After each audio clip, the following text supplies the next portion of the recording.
Who am I? The girls them sugar. What's good? Who am I? The girls them sugar. Wagwan, my youth.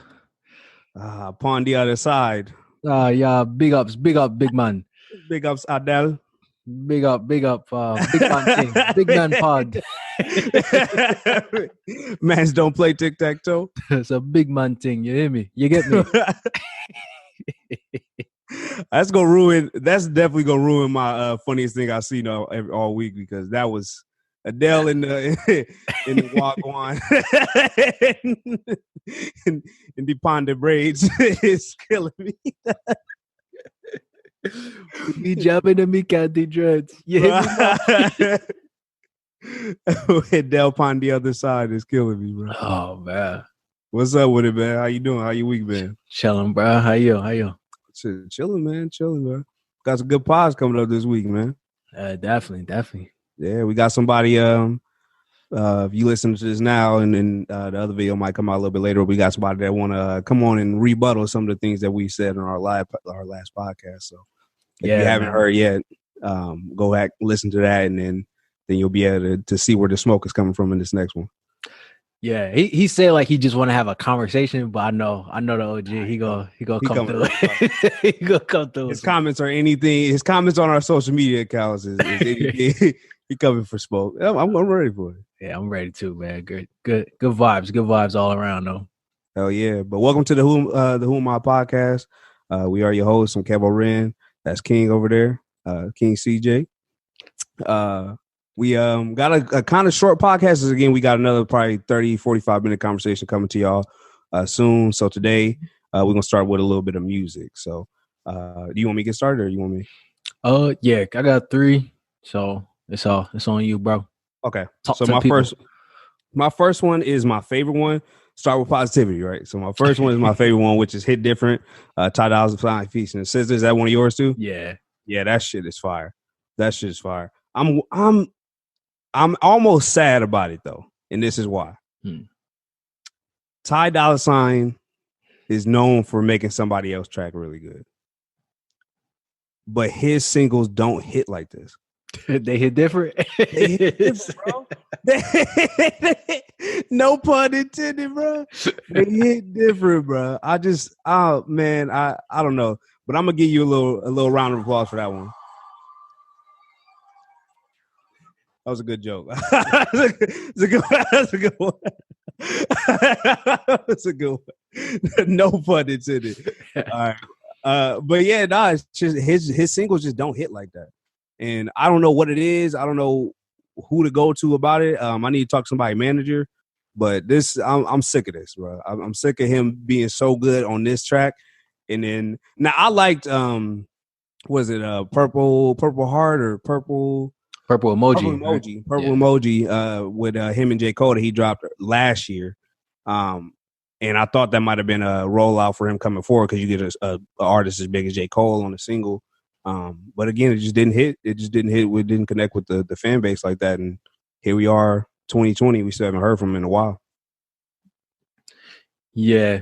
To kind of put it back on SZA though, like she is amazing, bro. She primed and ready to go for her next album. She's amazing, man. And it's kind of weird because it's like, I know she was first. Don't get me wrong. Like, I don't want to make a false equivalency, but I think the success of Summer Walker's project is going to make me more in tune with her next project. Like, I know like her last album, SZA's last album, Control, was amazing and everybody thought so. But I think that me personally, I didn't tune into it. Like I told you, my biases. But since I've grown to like this sound from a Summer Walker, from a Snow Allegra and all of that, I'm definitely tuned in to a new SZA project. But like you said, like anytime Ty Dolla $ign is on a song, like, you know, it's going to be a great song.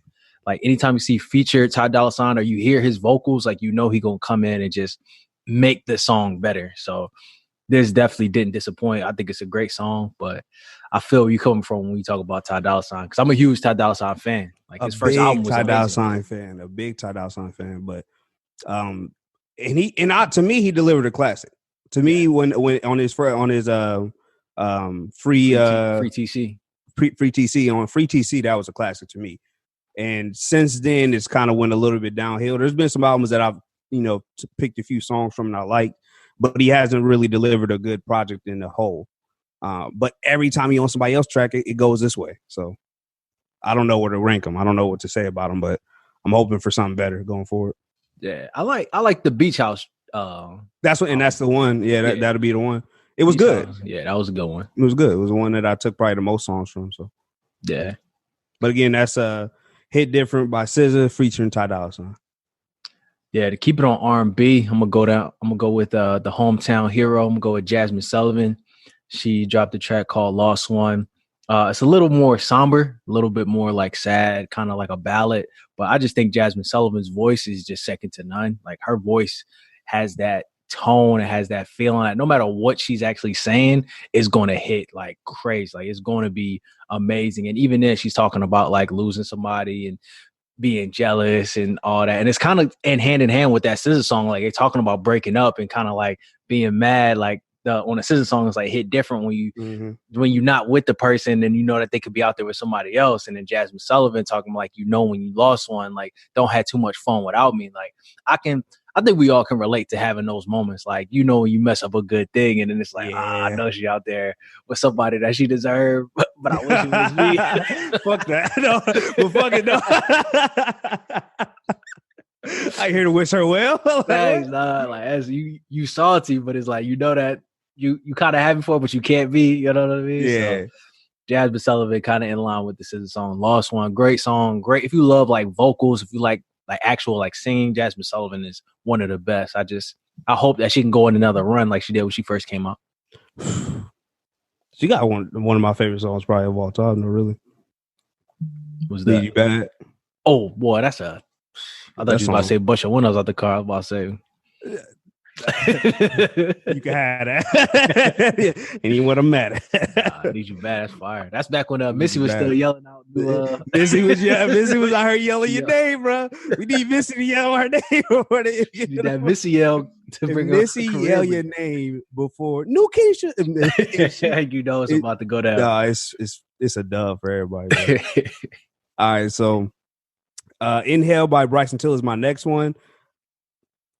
I've seen a lot of people liking this, man. I really do, and I'm trying to. I wish I could. Like I see a lot of people posting this on their stories, the Snapchats, and I just don't.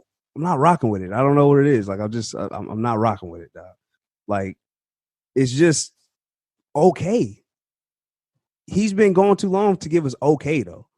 I need something good, bro. Like he got the same thing Ty Dolla $ign got, except it might be worse because he's released some albums that I felt like just weren't good in the past. Like, so since his first really like big album, which some people might consider a classic as well, he's just kind of faltered in the wind. And I don't really know what to say about Bryson Tiller, but I just need better from him, man. That's kind of all I got for it. I just need better than this. I appreciate you got some people liking this, so you got some buzz.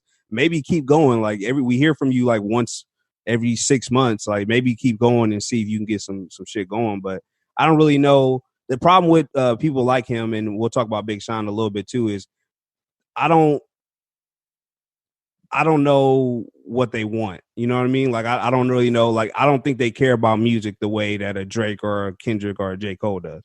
Like I just don't. And I know this is R&B, so it's completely different like tune, but I just don't think that he cares that much about the music right now. And that's fine. There's a lot of other things to be worried about, but it shows when he drops tracks like this to me. Yeah, I know a lot of people did like this track, but I didn't. And I don't want to be like a Bryson Tiller hater. You know what I mean? Trap Soul was a classic. You know what I mean? And when you come out the gate with that, it's like it's kind of hard to hold you to that standard because it's kind of unfair that we want a Trap Soul type of level. But I think with the hard part about him sustaining that greatness is Trap Soul was like genre defining. Like it kind of created and gave a name to like that sub genre of R&B that kind of wanted to mix the rap with the hip hop in a way that was like amazing. And then since then he hasn't been, I think, pushing the needle or evolving as far as like an artist or like pushing the game forward in a way to where it's like you said, it's just okay music. Once you've given us a classic, it's kind of like I expect top tier R&B. I expect something that's going to change the sound. Like, yeah, you can't do that. And it's just half the song was a sample. Like he wasn't even singing on half the song. So it's like I'm not listening to it again, to be honest. No, it's the lack of words for me. It's the lack of words for me. Do you have any more singles or? Nah, I was gonna mention. I'll mention "Entrepreneur" by Pharrell Williams featuring Jay-Z. Just something to note. It came out. Well, I ain't want to act like I missed it. So it exists. Yeah, Jay-Z part was fire. That's a given. That's a given. If we gonna be positive, Jay-Z part was fire. That's a given. He I don't know what else happened in the other 2.5 minutes on this shit. All right, see, I just wanted to say my positive feed. We ain't had to speak on that. Go ahead. Do you think? My last single is Conway the Machine, Fear of God, featuring Dej Loaf. Super dope track. I think Conway got an album coming out next week, I believe. Hope it comes out because I know Westside Gunn's album was supposed to come out, but it got pushed back. But this is Conway on like a dope modern beat, and I think the biggest thing, like I think Conway the Machine is the best rapper in Griselda as far as like bars, as far as like bar for bar, but his beats kind of put him so far into like his own lane. It's kind of hard to listen to. You kind of have to go in there with the mentality of I'm listening to the bars. Whereas though this song, the production is A1. I think it was Hit Boy that made it, and it's easy to listen to. And then he's giving you them bars and then talking about. It's just dope. Dej Loaf, I could have did without the Dej Loaf feature. You know what I mean? Like I appreciate it. You know what I'm saying? He's doing a little. Try me. No, you better not hold it. No. She told you what was gonna happen. No, watch out, bro. She let us know what she would do. But I could have did without that. But I appreciate the song was as it is. Mix, though. I think it's gonna be a great album. If his album sounds like this, as far as production, I think it's gonna be a great album. So shout out to Conway the Machine for staying consistent. This will be his third album this year, which is crazy. Yeah, man. They, like I said, they just don't stop, bro. Just don't stop. Crazy. That is a weird mix though. Dej Loaf and Conway.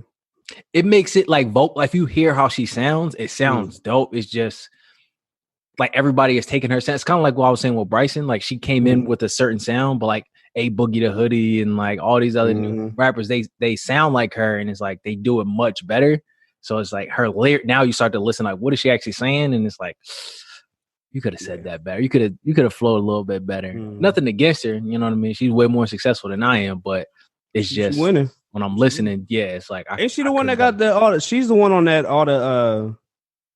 it's like a little TikTok thing where it's the girl and they dress up as a guy and the girl and the guy dress up as a girl and they push him out the way and it's like something about having all the guns. I don't know. Remember, we talked about this. I remember I kept telling you I'm sick of seeing people dressed up as women, and we sent the video.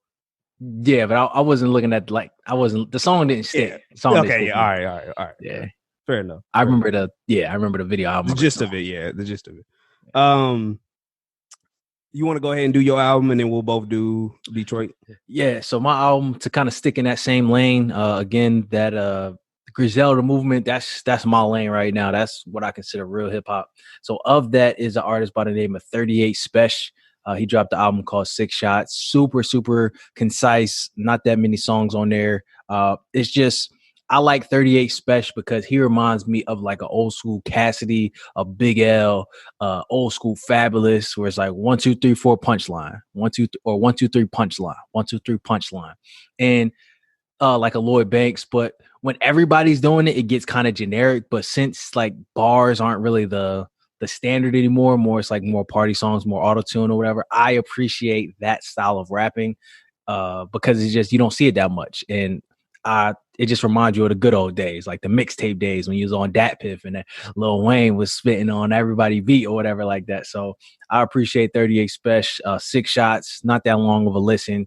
Dope project. If you like that Griselda sound.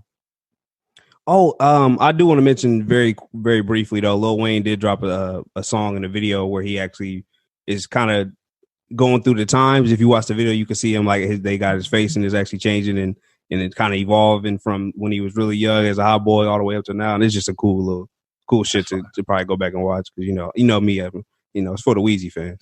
So. We're gonna talk about it. Vintage Wayne came out on his next album. We're gonna talk Yeah. about it. Vintage Wayne came out on this I album. miss it, bro. dude. I think it's the best. I really song didn't on get to the back half, bro. I really I'm telling the end of it is the best part. It's God, I really didn't get to the back half. literally how he ended it. Like the last like four, like what 1, 2, 3. Last 3 songs, best songs on there. Bro. I got to respect it. So yeah, I didn't even hear the Travis Scott joint. Yeah, So. full set. Yeah, well, you go ahead, introduce it. Yeah, all right. So this one is Detroit 2 by Big Sean. Kind of out of nowhere, really. I mean, he dropped the single with Nipsey about a week or two ago, and we had some thoughts about that. And going forward, he just dropped a 22 track. It's a lot of music. It's hour and 14 minutes, so it's a lot of music. And I didn't get to listen to the whole thing before the pod, but I did get to my first half of it. And I'm glad that I actually had King on here to tell me about the second half, because I'm gonna hold some of my criticisms until I actually get through the whole of it.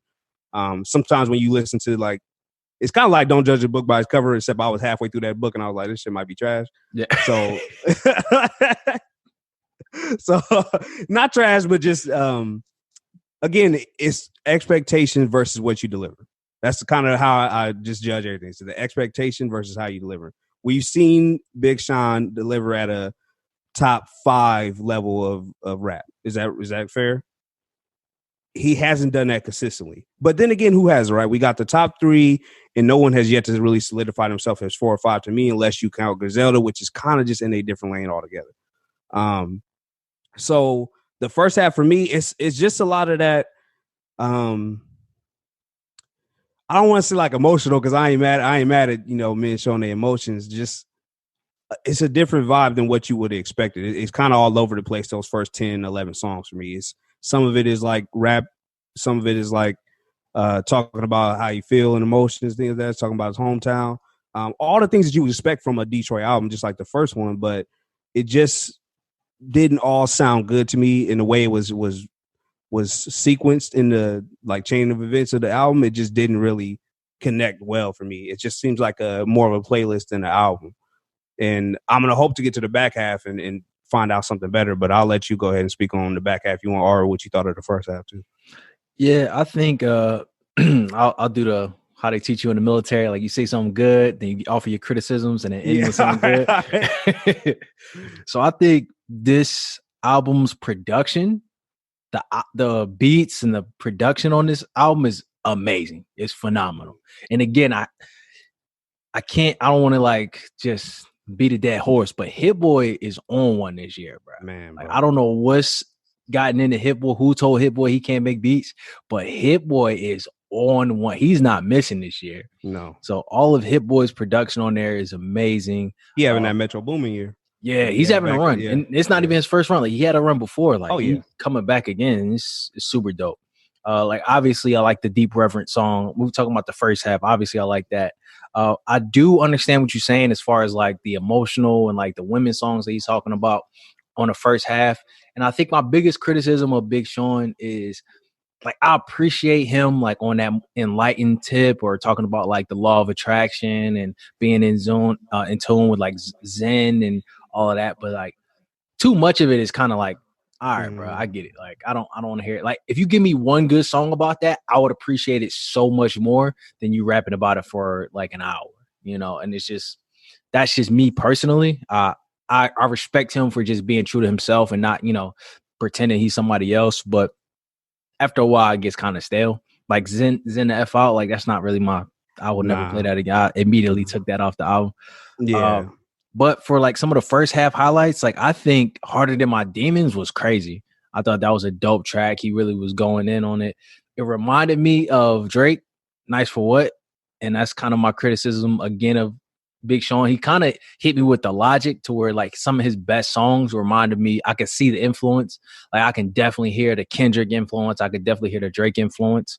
And I think that's it's kind of standard when you're trying to be in that top tier level. Like, I think Big Sean is definitely second tier, but like Meek and Wale and Chance and everybody that's great artists, but they can't mess with the top. He's certified second tier, but when you try to reach up into that first tier and you sound like the other people in that tier, it just, I don't know, it just solidifies that you're a tier below them. But the second half, I think that's the best part of the album. The baddest, crazy beat. I think is Kenny Beats produced that, and they got that I think it's like the Godzilla theme or something like that. I don't know what it's from, but that flip is crazy. I think Full Circle with Key Wayne and Diddy, that one hit me. Like, that's a great song. Like, even Diddy said at the end of it, he's like, they don't even make music like this no more. This is like a lost art. That song is amazing. Like, that sounds like classic hip hop right there.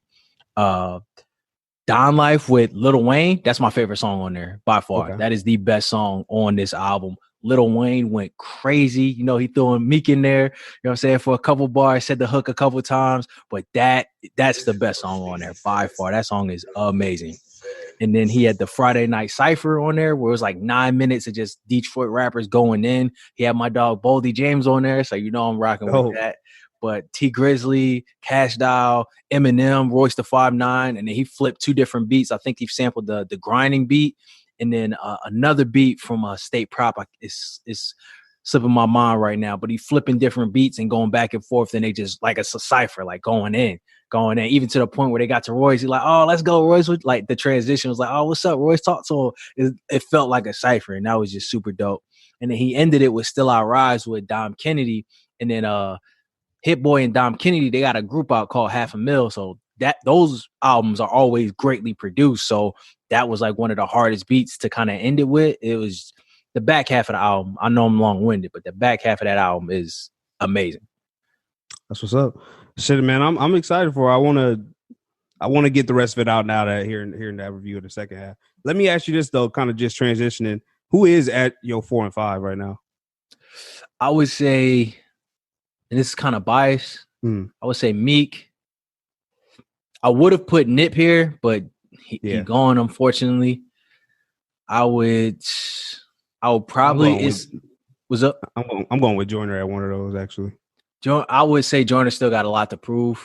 I think it's a tie between Big Sean and Wale. I might give the nod to Sean, but that might be recency bias. But him and Wale are neck and neck for that number 5. And the only reason I wouldn't put Joyner or like somebody from Griselda, you have to sustain. Like those two have sustained like over a decade of like quality. It may not be the best, but it's quality. And I think Meek over them, it's just Meek's highs have been higher than Sean's highs and Wale's highs. What about Rhapsody? Rhapsody is there. Lyrically, yes. But I'm only know of 2 commercial albums. I know she got projects and mixtapes or whatever, but I only know of her last 2 like commercial albums. And again, when we talk about like best of the best, you got to show me some longevity. That's what's up. All right, well, shit, let's go ahead and move on. Then we got kind of a new segment. It's kind of like a buy or sell thing. Let's call it Is You Rocking With It? So you gonna tell me is you rocking with it or you not rocking with it? Simple big man teams. All right. So let's start with the first one. Let's start with a real easy one, man. A real easy one. All right, who you rocking with? JJ Fish versus the Numbers Man. You know what the Numbers Man is? 41. 42. 42. You know what it is. Who you rocking with in that? If we going 1 for 1, I gotta go with the Numbers, dude, because low key it sound good. Like that shit slap. It low key slap. Because that shit slap, bro. I'm going with the Numbers, man, bro. I seen that one a lot. I said, y'all sleeping on the 45, bro. Yeah, it low key slap. 45. He started out the track with harmonizing you with the like the hook is. Nah, that shit fire, bro. But if they IJJ was hard. After IJJ Fish had the moves though, like he hit him with the.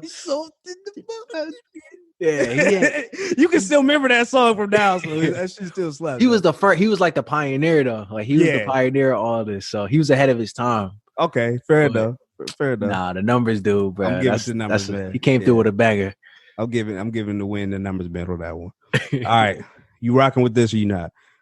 Drake will have the best hip hop album of 2020. You rocking with it or you not? Nope. Not rocking with it? How come? Nah. I think he put too many songs on his album, bro. Yeah. Put too many songs on his album. Is the track list come out? No, I'm just saying Okay. historically, and he's admitted Okay. that, like in his the interview he did with Rap Radar last year. He's Mm. like, that's my thing. Like, I want to put out so much. It's like, nah, I don't need that. Yeah. Don't need that. I don't think I think I'm rocking with it. I think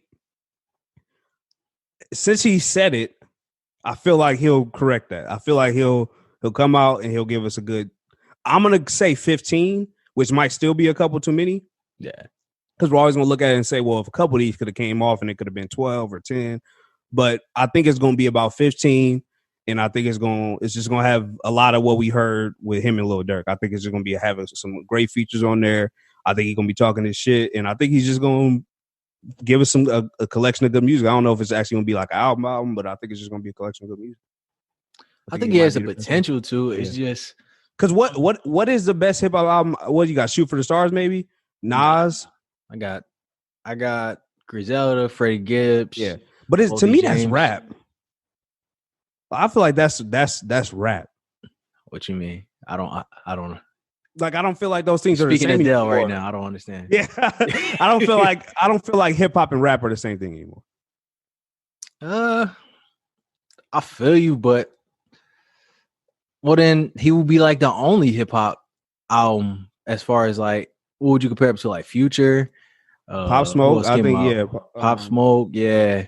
I don't know who else came out. I can't even think. It's not Did great. 2 Chainz drop? No, 2 Chainz didn't drop this Nah, year. it's not great, bro. It's not been grerait. Yeah, well, in that case, yeah, he ain't really going up against nobody. Not yet. Like I Big mean, Sean.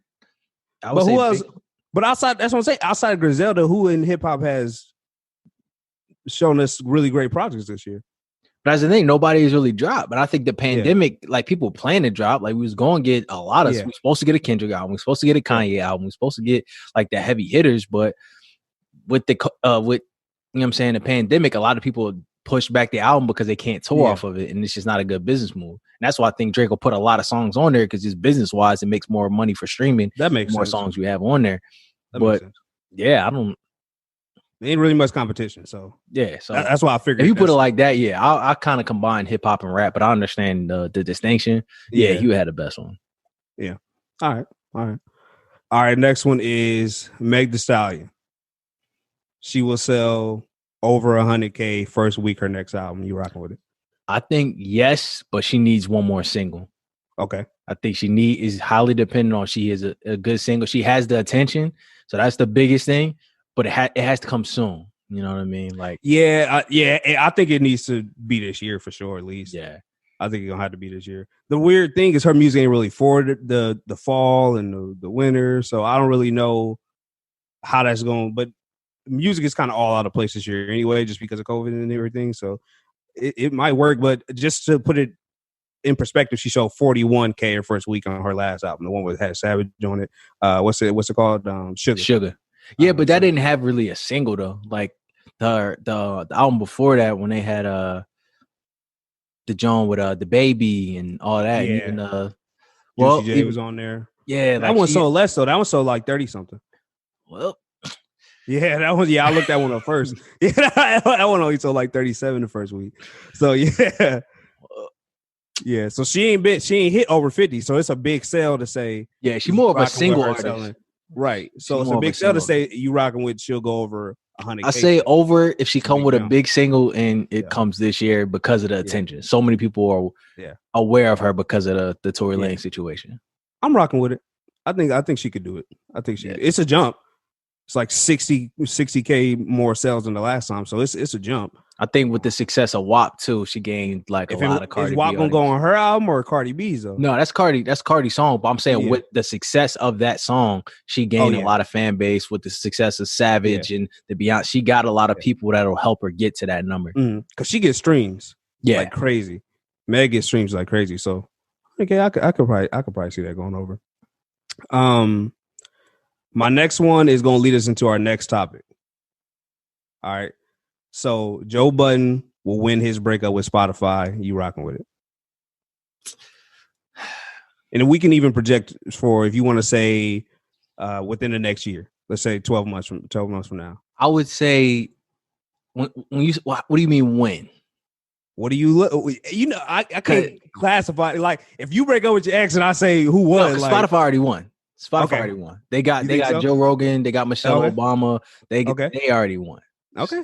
He can be successful. He can do better. But if you compare Spotify and Joe Budden, nah, bro. You can't win against Spotify. Okay. Nah. But will he? Okay. Well, let's rephrase it then, because that's when you put it that way. Yeah, you can't really win against Spotify. Yeah. Do you think he will get a better deal somewhere else? I think he can. I don't think he should get a deal though. I don't think he should go somewhere. I think he should put in the work. Go to Joe Rogan route, bro. Put in that work, dog. Show consistency. Because the thing is with Joe Budden, bro, he doesn't do well with partnerships. Mm-hmm. When he's not the one running stuff, it always ends sour. And that goes back to his music career. That goes back to his Complex days. That goes back to, you see it now with Spotify. Every time Joe Budden enters like an agreement, the writing is always on the wall. And it never, it's like a pattern. And it's like, fool me once, shame on, you know what I'm saying? What gotta sound like George Bush.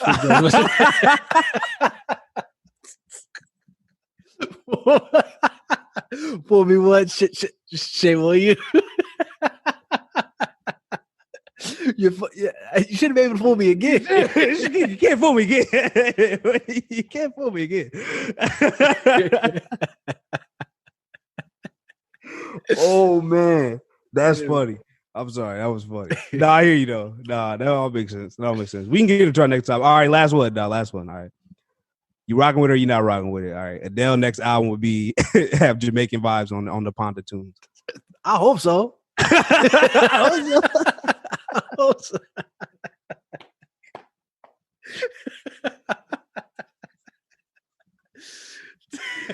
Dog. Tell me you're not trying to hear "Hello Pon the Other Side." Oh, bro, that's funny. I'm happy for her, bro. I'm happy for her. I think I'm happy for her too. She look good though. Yeah, look good. All that weight loss, man, coming to the culture. You know what I'm saying? Shout out to. I think we talked about all this power. People was mad because she lost weight. Like, oh, you just conforming to society's sexual preferences. Yeah. Like shut the fuck up. Lizzo. Like, no, what? Shut the fuck up, bro. I hate people, dog. I hate people, bro. Do you think that's cultural appropriation? What she did? No, I don't think so. No.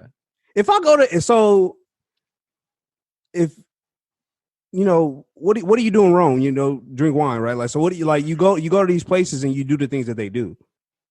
So I don't really like if I go to Jamaica and bust open a coconut and start drinking it or doing some shit that only happens there, you know, is that cultural appropriation? I don't really think so. I mean, she was at a carnival event dressed in the attire that she would need to be to attend that event.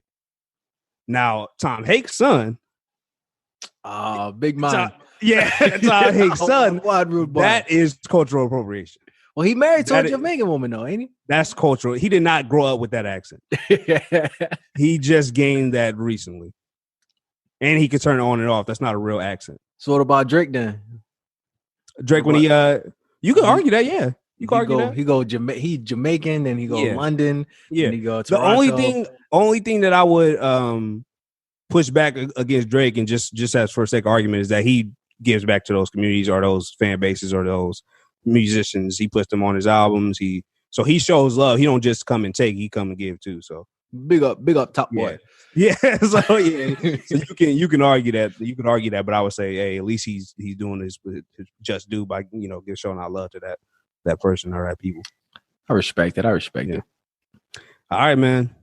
Let's get into our only topic for today, man. How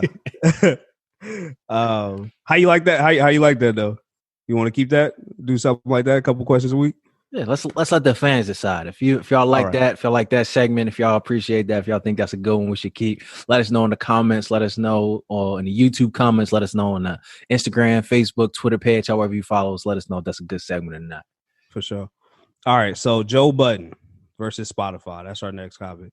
I'm not going to go and explain because there's so many. I started like trying to pick quotes to read and put up on the screen. I'll try to put a few up there, but it's so much being said, especially on the Joe Budden side. Spotify really only came out with one statement, but then you got Charlemagne, he's adding in. You got other artists that's adding in. Gilead Kid ain't never liked Joe Budden and him. He has some choice words to say. So I'll let all that kind of fester. Y'all can look that up or do whatever you want. But there's so much for me I'd be reading this whole for the next 30 minutes. So I'll try to read everything that was said. But the gist of what this situation is Joe Budden is leaving. I think he has 6 pods left now, or 6 or 5 pods left on the Spotify deal. This was signed in 2018. So it was quite a long time ago where this was signed. It's supposed to be a 3-year deal. Joe Budden is claiming that they are pretty much pillaging his fan base, trying to take his fan base away from him. They're trying to pin other podcasts against him. He also has claimed that he's like vastly undervalued compared to other podcasts. We know Ringer just got 200 mil from them. We know Joe Rogan got about 100 mil, maybe even more. All these are estimated. That's the problem, is that these contracts aren't like public knowledge, so we don't really know for sure. But all this stuff is estimated. Even Joe Budden's contract is estimated. But so Joe Budden is upset. He's kind of taking it a route that I wouldn't really want to go. But overall, do you agree with how he's leaving? Do you agree with his methods? Like, what do you think about the whole situation of Joe Budden leaving Spotify? Yeah, I kind of hinted at it earlier. Like, I think this is normal for Joe. Like, Joe is, and I don't want this to be an attack on his character. You know what I mean? I'm not judging who he is as a man. It's just when people show you who they are, you know what I mean? Or people tell you who they are, you got to believe them. So my biggest thing is that I think it's when you look at his deal with Complex and you look at how that ended after a year, everybody said like, yo, this isn't going to end well. Like, people pointed it out and he was like, nah, this is good. I helped create it. And then he had a problem with him owning it, him not being in control. And then ultimately he fell out with that company.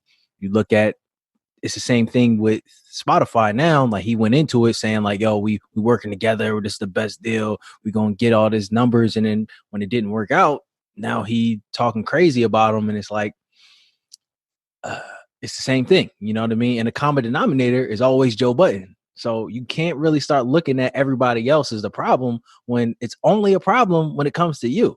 Like, so many people have found success and launched their careers with Complex. So many people, especially now, are signing good deals with Spotify and getting what they want and signing with other companies. It's only you always find this problem with it, and then you mask it in the sense of, oh, it's cultural appropriation. You trying to pillage my audience and you trying to take all these different things. It's like, yo, bro, what business world do you work in? You know what I mean? You coming from the music industry, you should know all about negotiations, about signing good and bad contracts. You speak on these contracts all the time on your platform. So for you to have these same complaints, but then you go back and you judge the Call Her Daddy situation, you judge the Gilly the Kid situation, you judge the Kanye bad contracts, you judge all these other people with bad contracts. It's like, bro, you sit up here and critique all these people and saying they should know better because it's 2020.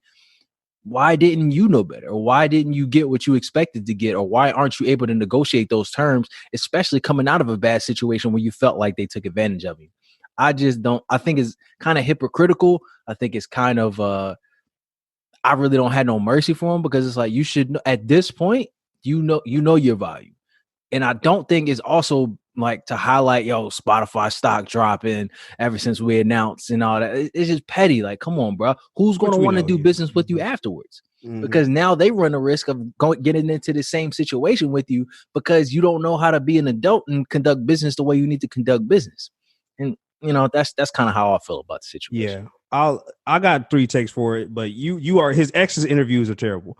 If that his ex's interviews are absolutely horrendous. He has a track record. I wouldn't hire that man at a Walmart. You know what I mean? Like, I just wouldn't, bro. I really wouldn't, because after looking at his resume, I'm like, nah, bro. I know what you're gonna do. You're gonna do as bad as soon as you got to leave here. So, and that's kind of what it's looking at. So, yeah, Joe Budden in a sense is the problem in that case.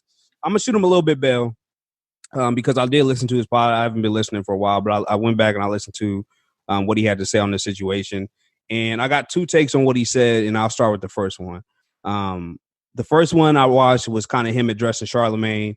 Which Charlemagne basically has the same criticism of that we have, so I won't go into much he said. But he's basically saying like you think you know your worth, but you don't know how to negotiate it.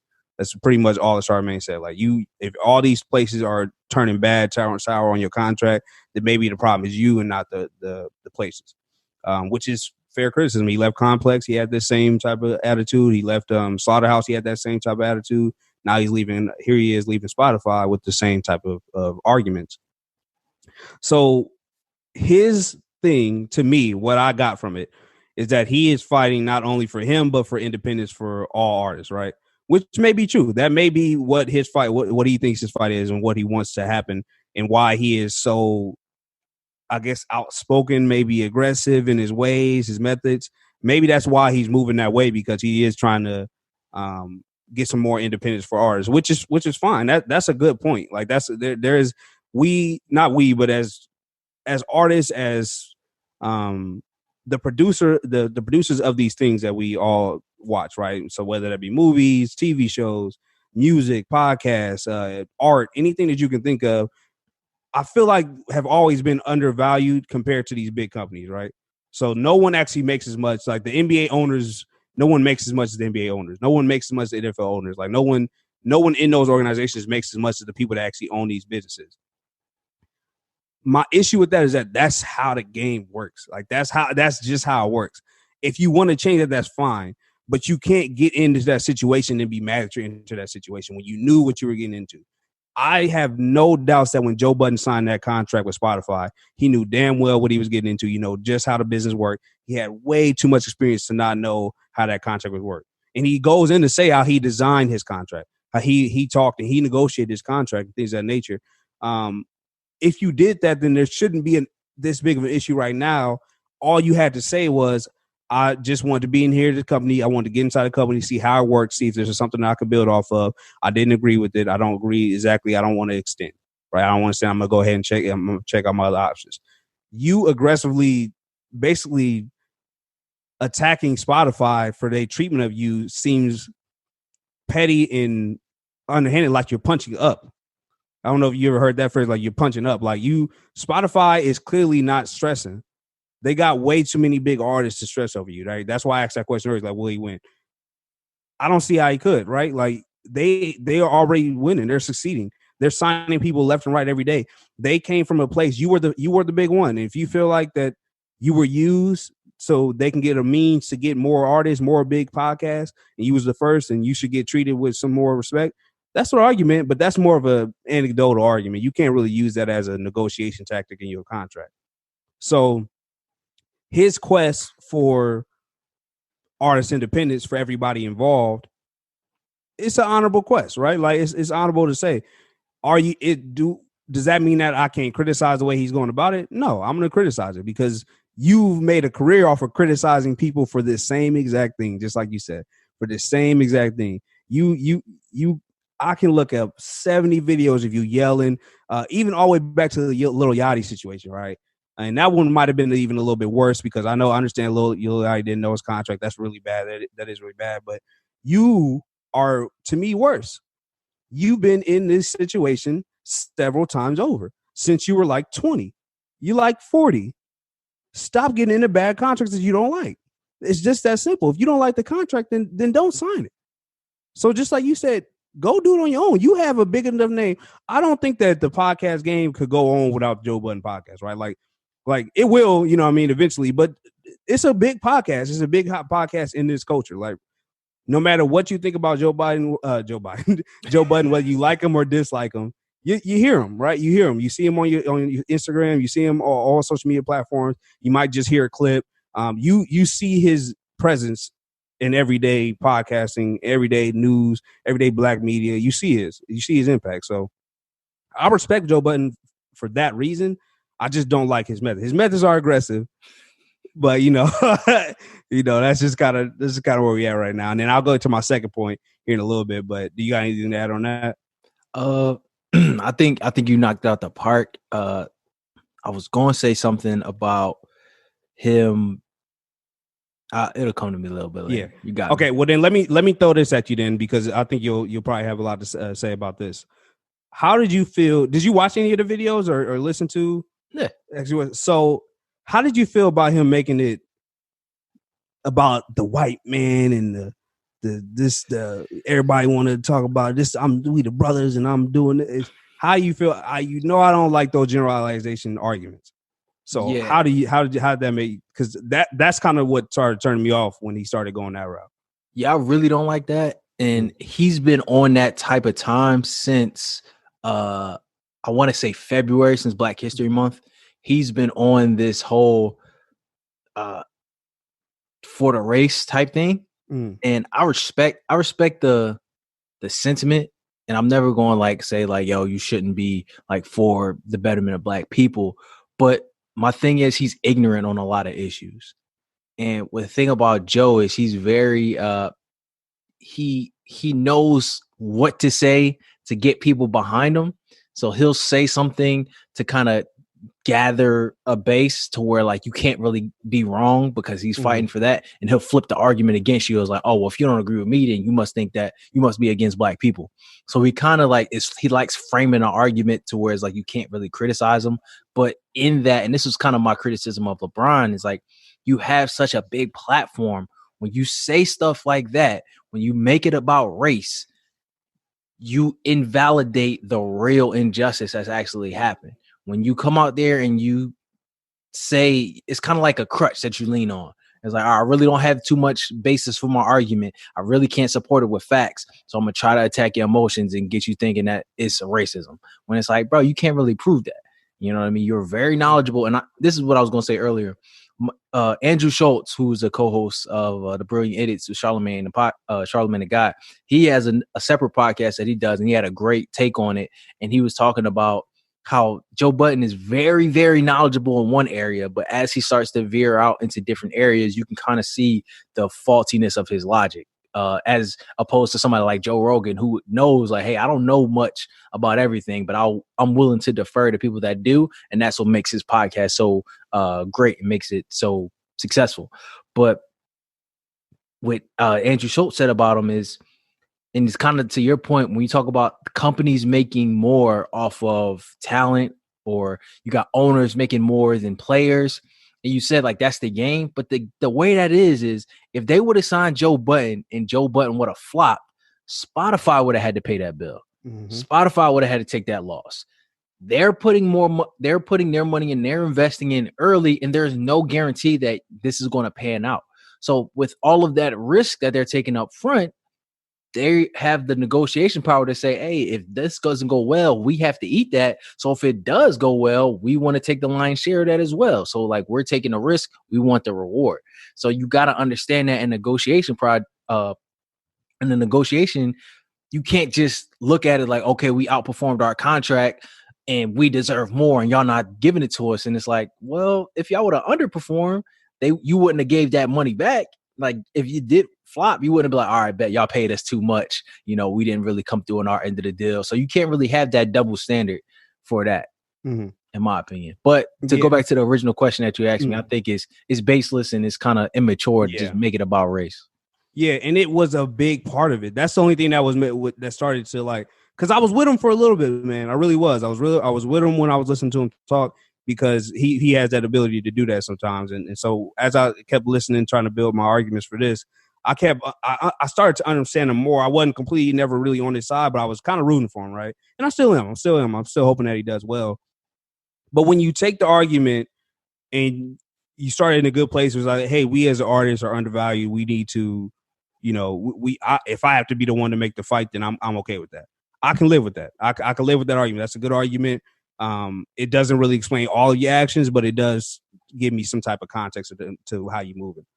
Going forward, as soon as you start making it about things like that we can't prove, we can't really, oppression is in a lot of places in America. Like, I don't really need to hear about it at Spotify right now. Like, there's too much right now going on that I really don't need to hear about your individual fight against Spotify.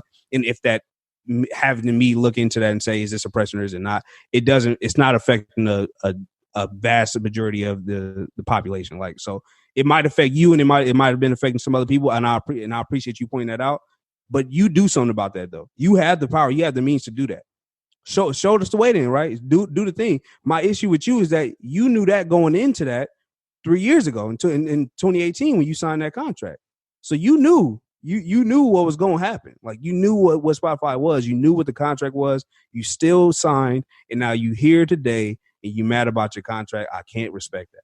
We've been talking. You was the same person that went to Meg and say on your podcast and say, "Hey, Meg, I already all this contract stuff. You need to honor that contract.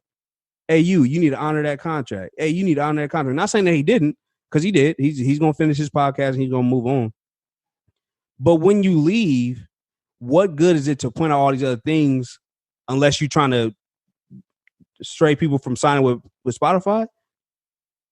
Some people need the money, Joe. Like, you know what I'm saying? Like, some people need that money, bro. Like, so if Spotify came to me with a deal right now, I'd be jumping for joy, bro. Even after just reading all this stuff about what you said, there's not a lot of people saying that same thing. Spotify does have a lot of lawsuits against them, and I've seen that. There are a lot of very lucrative numbers going up against them right now, but those are more of music artists and some copyright stuff. There's not a lot of podcasters going off and saying Spotify did them dirty. It's not a lot right now. So, and especially with their signing of Joe Rogan, Michelle Obama, Ringer, they're really on the up and up. I really can't see, I really can't see your points right now, but I do appreciate it. Does that make sense? So I'm criticizing you for how you did it, but I appreciate you trying, right? I appreciate you trying to fight. That's kind of where I'm at with him. If it works out for him, I'll be happy for him. I'm rooting for him all the way. But maybe, like he said, maybe he need to go to Joe Rogan route, go to YouTube and do it that way. He says he doesn't need the money, so he just needs a platform to release it and not be owned or anybody. And I think YouTube might be the perfect opportunity for him for that. Yeah, I agree. This whole like I'm doing it for the creators and all, like, nah, bro, I'm not buying that. Like I'm not buying it. But because what does a creator have to benefit from by watching you not act professional? If anything, you've made it harder for them, because now they're gonna be like, hey, we're not gonna allow you to act up like Joe Budden did. So if anything, you're hurting their cause, because when they go to negotiate, now they have your bad reputation and they're gonna put in certain provisions that they might not be privy to because of you. So this whole like I'm doing it for the creators, I'm taking this stand, like it sounds noble, but it's like, bro, it's really just bad business. There's so many people that have been through bad deals that just held it down, understood. Negotiation is hardly a win-win situation. Sometimes somebody's going to get more out of the negotiation, but until you put yourself in a position of leverage to where you can negotiate to where you're getting the most out of the deal, you hold it down, play your position, learn what you need to learn, and then apply that. It's too much talking for me. Like, oh yeah, they shouldn't treat me like this. And oh yeah, I'm gonna do it. Like, bro, just lead by example. You on a level to where we expect you to lead by example. I respect Nipsey so much is because you didn't hear about his moves until he was actually doing it. You didn't hear him saying, yo, I'm about to invest in this. And you heard about it and then you saw it.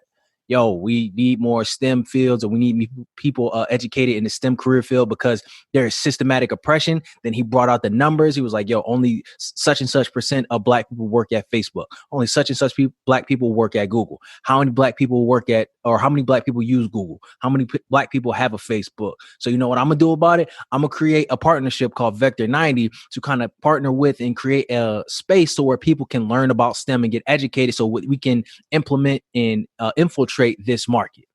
Not all this, oh man, white people are systematically oppressing us and keeping us out this market. No, yo, there's a disparity here. I think we need to do something about it. This is my plan for it. Boom, this is what I'm doing.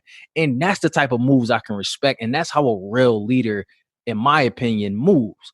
Complaining and yo, these people like that and then preying on a downfall it's petty. It's not a good example to set. I understand like it's a noble cause, but it's like, bro, it's so many different avenues we have. It's so many different ways you can be your own boss. There's so many different ways you can level up to the point where if you feel like you got a bad deal, go make yourself and put yourself in a position to where you don't need to negotiate on their terms. You negotiate on your terms, like a Joe Rogan who basically said, hey, I'm going to do the same thing. I'll house it there, but I need this amount of money. It's only going to be for a couple years, and y'all have no control over what I do and what I say. They actually changed the Spotify platform to allow video because of Joe Rogan. Just, yo, we need to put these podcasts. We need to have video along with it because that's a major part of his audience. Boom. Now you don't need to go to YouTube to watch the video portion. You can now watch the video portion of Joe Rogan's podcast as soon as it comes out. It's like, bro, you put yourself in that position of power. Companies will do and acquiesce to all of your requests, but until you're in that position of power, you're going to have to acquiesce to their negotiations. So don't complain about it. Play the game, play it to win, and then show us by example how to actually do it. That's how you lead for the creatives. That's how you win that fight for us, for the people coming after you, not complaining and throwing a temper tantrum. You know, this actually looks. It might be a reach, but it looked exactly like to me when Kanye West left Nike and he was on there with Sway. Yeah. This looked like the exact same situation to me. Like they look like the exact same people to me right now at this point. Like he was so like Kanye West was so angry, he was so upset, he was wishing that Nike bad. He wanted to do his own thing. He ended up going with somebody else and then flourishing from it. And that might be the only difference between Joe Budden right now is that Kanye West was so big of an artist, he can go do that. He can go complain and bitch and moan and yell and say all these things. And he does it every once in a while. And people don't drop him because he's too lucrative, right? Like, is Joe Budden value that much? And I don't mean to disrespect him as a man. Like, I'm not saying like, you know, is his value as a person, but is his value business wise enough to outweigh his actions? I don't know, and that's something I have to figure out later. I think. And one, I think this is marketing too. It's kind of like the 50 Cent approach. Like I'm going to create controversy to get more eyeballs so that when I do go into negotiations, you can use those numbers to say, hey, bro, everybody's interested in where I'm going to go next. So you can kind of bring that to the negotiation table. I do think that he but he has a substantial amount of market share in his audience, like the whole hip hop community, hip hop culture, hip hop music. That type of fan base is only a few at the top when you talk about the Brilliant Idiots, when you talk about the Gilly the King, when you talk about the $1 Million Worth of Game podcast. It's only a few of those at the top. There are a lot of podcasts, which kind of is great for the podcast stream, but when you look at the top, it's not that many in his lane. So I think he has one of the most prominent voices, but he's only doing himself a disservice by the way that he acts. He's kind of rubbing people the wrong way. And like, yo, if we sign a deal with Joe, what's to say that he's not going to do this in a year or 2 years? So he's better off just building his own. Build your own network. Build your own enterprise to where as though you can do it yourself. That's what Jay-Z do. Hey, he get denied an opportunity. He don't respond with, oh my God, I need a label to sign me. Yo, I'm gonna make my own label. Yo, we're not getting properly represented because we keep wearing all your clothing, but y'all not cutting the check. Boom, I'm gonna make my own clothing. Hey, we making all this money for all these different bottles in the club. I'm gonna make my own bottle. Yo, streaming not paying us enough. I'm gonna make my own streaming service. Yo, I think athletes are getting robbed out of their deals. There's no way they should be. I'm gonna make my own sports agency. That's how a leader conducts himself, bro. Lead by example. You see a problem, how about you be the solution? That's real. Yeah, that's real. Yeah. He been bitching for a long time, like I said that much, man. So we'll see. We'll see how it turns out. I mean, I'm interested to see. He gonna hit the call her daddy and leave all his co-hosts and take this podcast. Shawty really ran off on the plug, bro. That shit is just killing me. She's doing numbers, she bro. Good. She's good, doing numbers. She winning, bro. I check every once in a while just to see, like, let me see what's going on, dog. She winning, bro. She'll have 1 million views in a day, like, bro. She did a really good thing because now she transitioned. She didn't really want to do it by herself, you can tell. So she transitioned to a Joe Rogan type of thing and made it all guest oriented. All guest based. So now people come in, they rotate. She knocked that one out, bro. Good business. That's good. Good business, bro. Good business. She said, "Oh, my partner tripping, bro. Got that motherfucker in her ear." Not the Pon de boyfriend. Hit the Pon de contract, bro. All right. Might hit the Pon de positivity shot. This the Pon de Podcast, bro.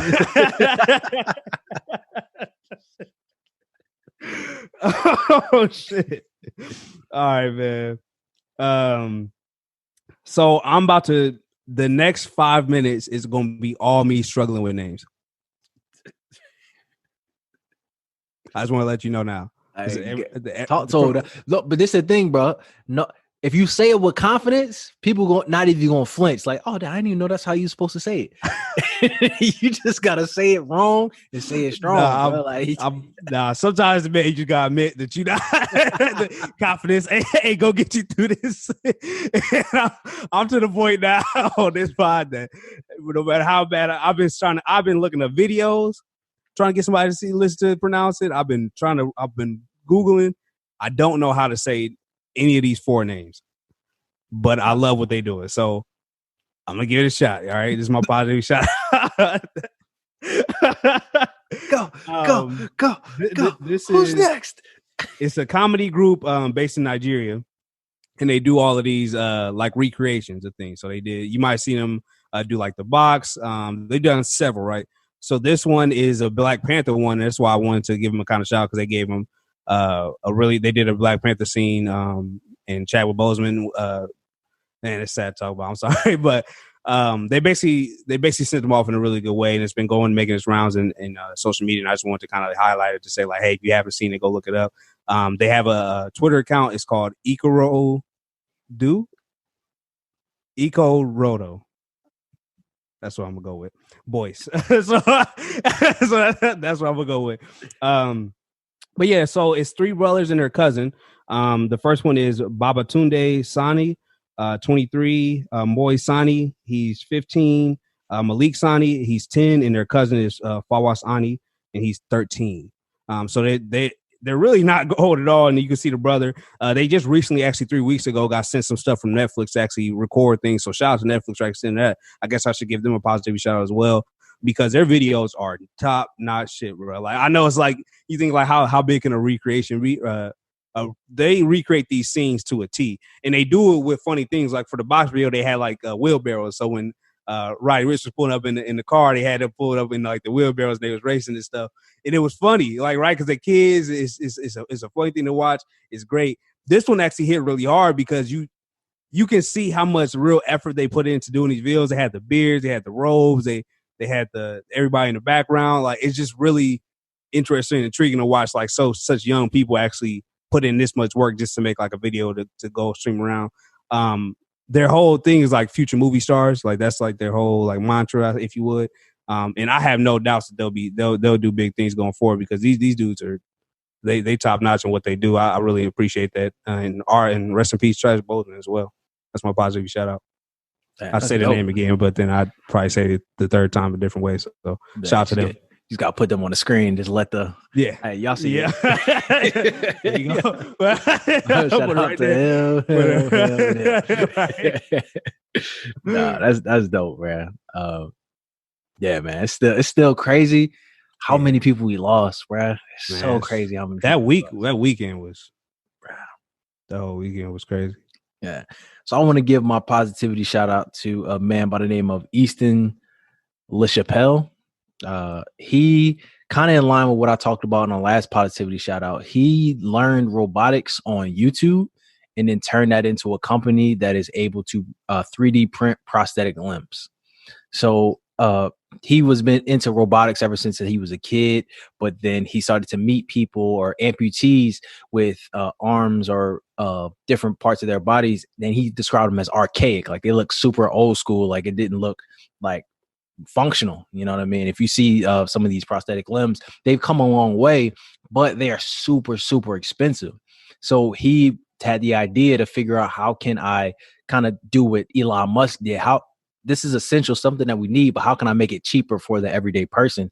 And he worked into 3D printing, and then he learned through YouTube, and kind of like I was saying last week with the barbecue restaurant, just figured out, studied his craft until he mastered it. And now he's able to produce these 3D printed limbs at the fraction of a price.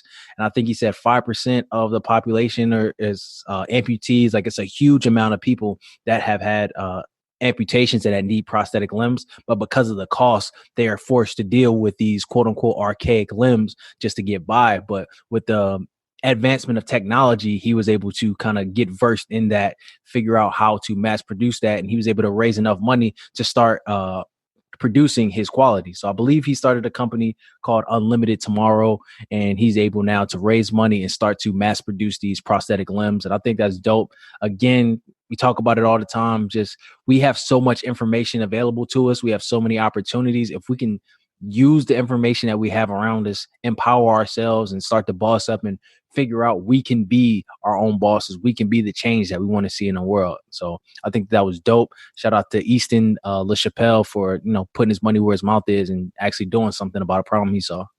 That's a dope one. I seen a lot this week. I had a lot from my positivity shout out this week. I couldn't come. It was hard to come up with one, honestly.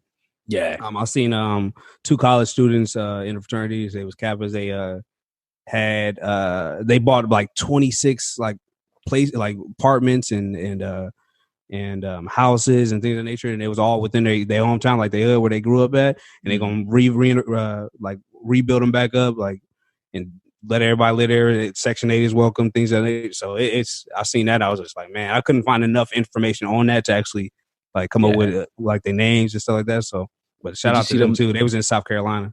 Did you see them 19 families that bought up all them acres to kind of start their own, like the new Black Wall Street type of thing? No, I didn't see that. That's dope. All right, bet. So when we had an episode with CO, he gonna come on. I'll ask him to talk about it. But 19 families got together and bought up land with hopes of building a new Black Wall Street. And and this is why we do this, y'all. This is why we do it, so y'all can I can hear it, and we can all, because we don't talk about our positive challenge for y'all to know. Like we just go and we. It's so much to pick. It's so much beautiful stuff happening out in the world, and we pick from. So shout out to everybody out there doing good things for their community. Absolutely. Big up, big man. Yeah, big up to the Pon de community. Not